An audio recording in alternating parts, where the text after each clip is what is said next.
క్రైస్తల మన పరిశుద్ధుడు యేసుక్రీస్తు వారి మహిమ కలిగిన నామంలో ఈ విశ్రాంతి దినమందు దేవుని యొక్క పరిశుద్ధ వాక్య ధ్యానానికి ప్రతి ఒక్కరికి మన ప్రభు పేరిట క్రైస్తల. దేవుని వాక్యాన్ని యోహాను సువార్త 16వ అధ్యాయము 13వ వచనంలో నుంచి ధ్యానించుకున్నాము. యోహాను సువార్త 16:13.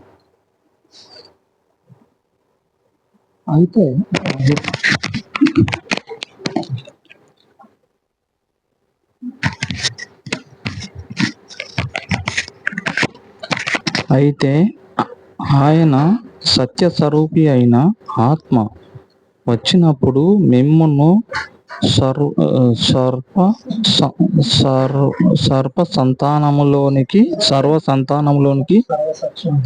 సర్వ సత్యములోనికి నడిపించును.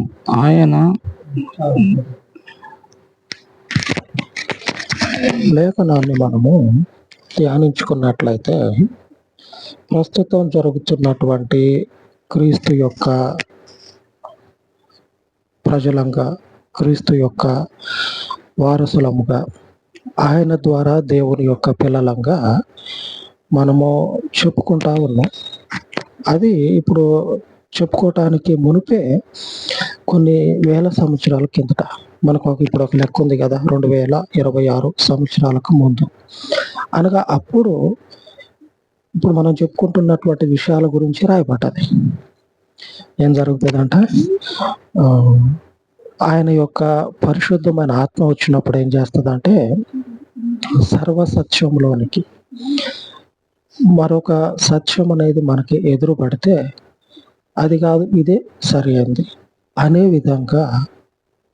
విధంగా ఆ పరిశుద్ధాత్మ దేవుడు మనల్ని దేవుని యొక్క అసలైనటువంటి సత్యంలోనికి నడిపించి మనల్ని స్థిరపరుస్తుందంట. ఇప్పుడు ఇంతగా మనము ఈ దేవుని యొక్క సత్యంలోనికి ఆయన పిల్లలంగా మనము చెప్పుకుంటా ఆయన రాజ్యానికి వారసులమని లోకమంతా ప్రకటించుకుంటా ఉన్నాం. లోకమంతటా మనం ప్రకటించుకుంటా ఉన్నాం. అసలు ఇంతగా మనం చెప్పుకోవటానికి, అతిశయపడటానికి అంతకు ముందున్న పరిస్థితులు ఒకసారి మనం చూస్తే ఇప్పుడు మనం చెప్పుకునేటువంటి పరిస్థితులు అంతకు మునుపు లేవు.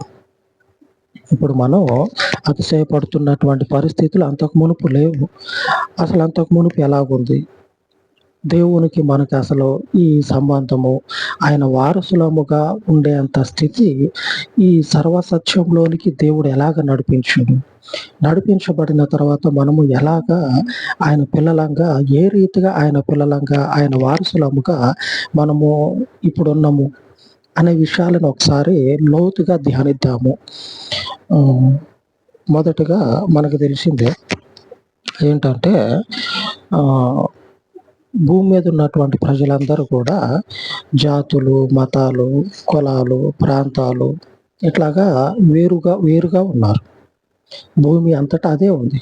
మన దేశం చూస్తే విభజించబడ్డారు, కులాలుగా విభజించబడ్డారు. వేరే దేశంలో చూస్తే రంగు, నల్లోళ్ళు, తెల్లోళ్ళు అని చెప్పనని అక్కడ అట్లాగా ఉంటారు. మరొక ప్రాంతాల్లో చూస్తే జాతులుగా ఉంటారు. అక్కడ ఉన్నటువంటి పరిస్థితులను బట్టి విభజించబడ్డారు.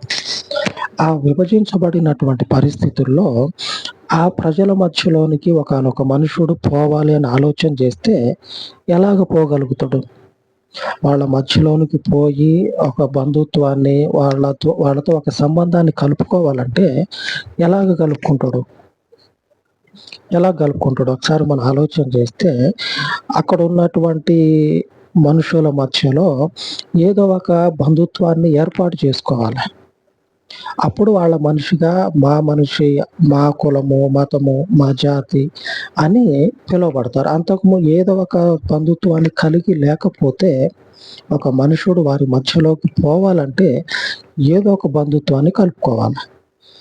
అట్లా కలుపుకుంటేనే వాళ్ళల్లో మనము వారి మనుషులుగా లెక్కించబడతాం. మరి దేవుని ప్రజలుగా మనల్ని ఎలాగ పుట్టించుండు? దేవుని ప్రజలుగా మనల్ని ఎలాగ చూస్తా ఉన్నాడు? దేవుని యొక్క కుమారులుగా, కుమార్తెలుగా మనల్ని ఎలాగ ఎంచుతా ఉన్నాడు?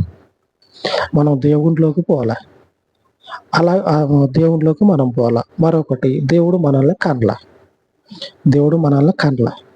ఇంకో పరిస్థితుల్లో మనం చూసినట్లయితే మనం ఆయా ప్రాంతాల్లో దేవుళ్ళకి పిల్లలు ఉన్నట్టు, వాళ్ళ పిల్లలు వాళ్ళ తండ్రి దేవుడు అని చెప్పనని పిలువబడుతున్నట్లు మనం ఆయా ప్రాంతాల్లో ఆయా పరిస్థితుల మధ్యలో వింటా ఉన్నాం. వాళ్ళకి బంధుత్వం ఉంది అని చెప్పనని మనకి తెలుసు కాబట్టి ఆ ఫలానా సంబంధం వారికి ఉంది, తల్లి తండ్రి అని పిల్లలు అని చెప్పనని వారికి బంధుత్వం అనేది కనపడతా ఉంది.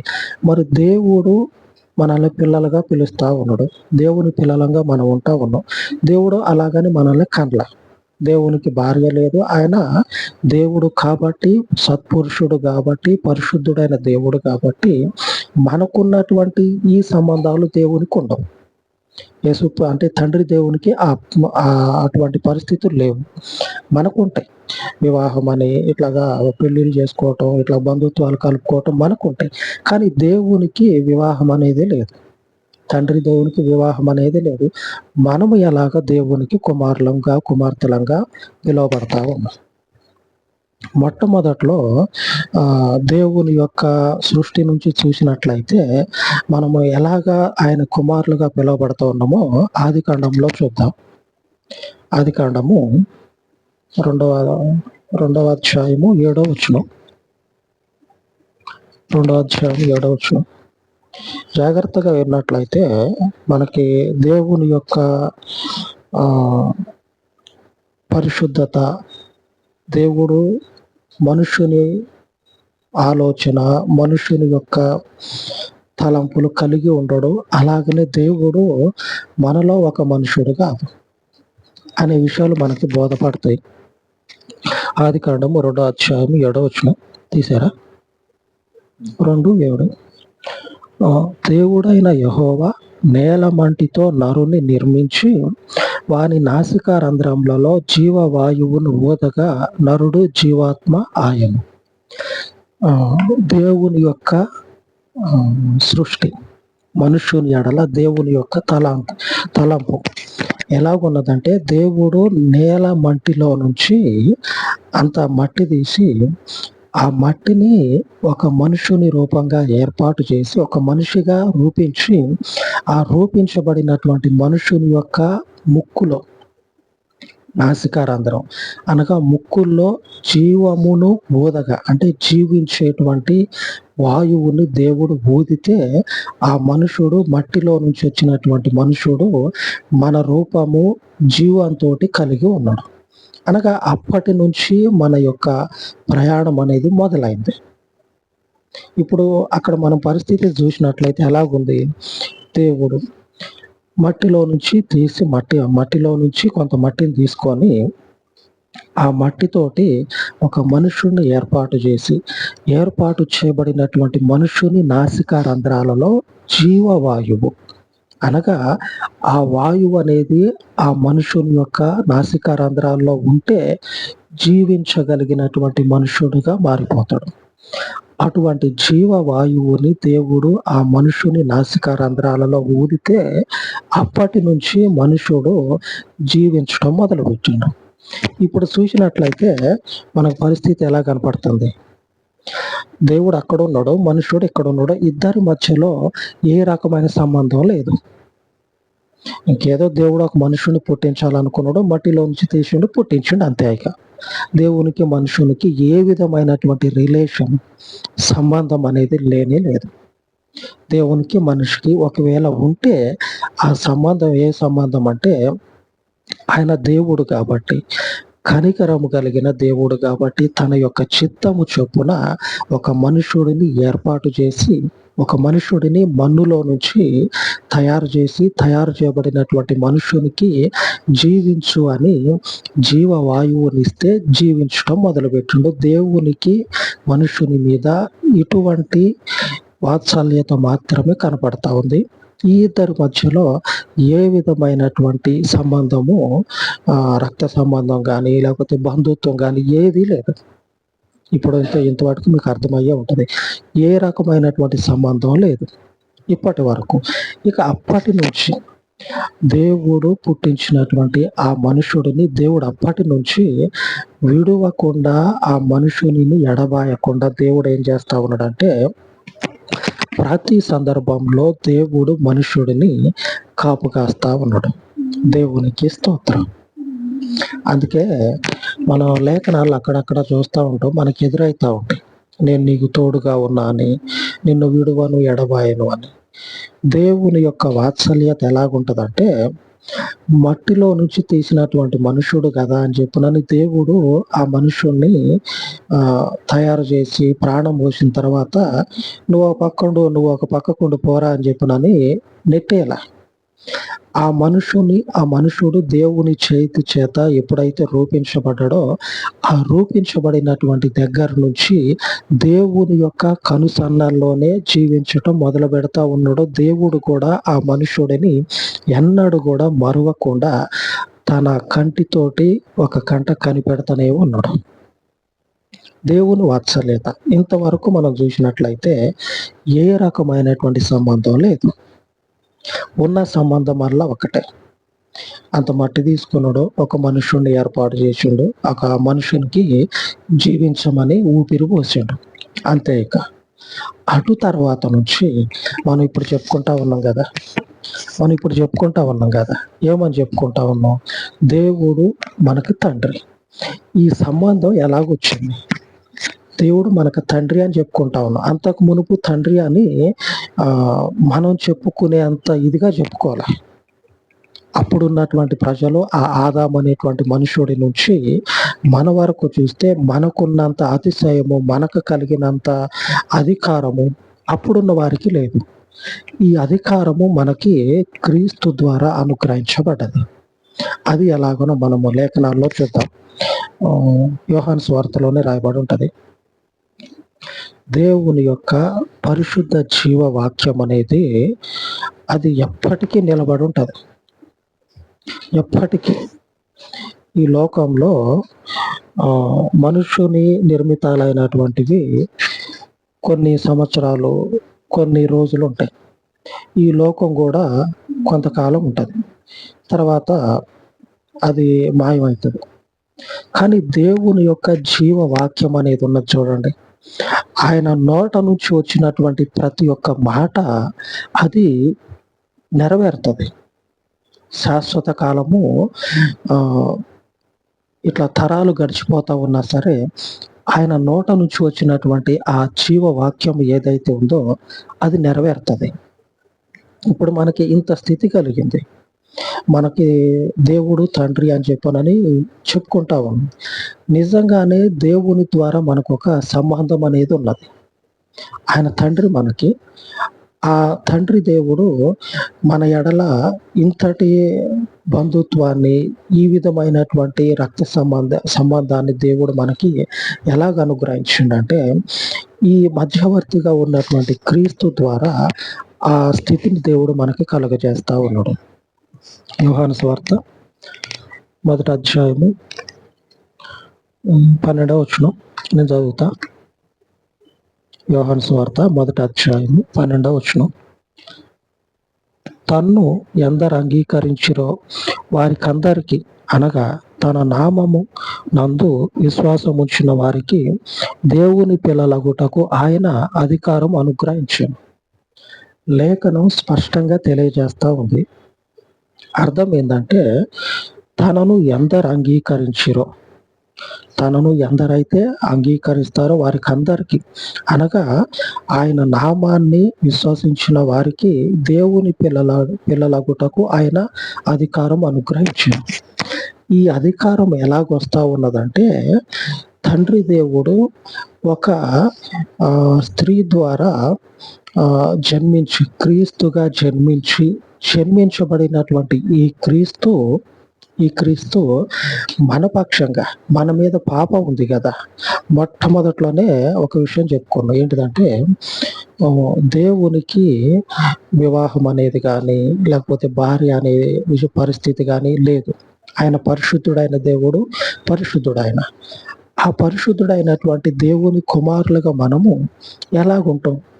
మనలో పాపం ఉంది కదా, ఆయనను విసర్జించి ఆయనకు అడ్డం తిరిగి, దేవునికి మనం అడ్డం తిరిగి ఆయనని కాదని పాపంలో పడిపోయాం.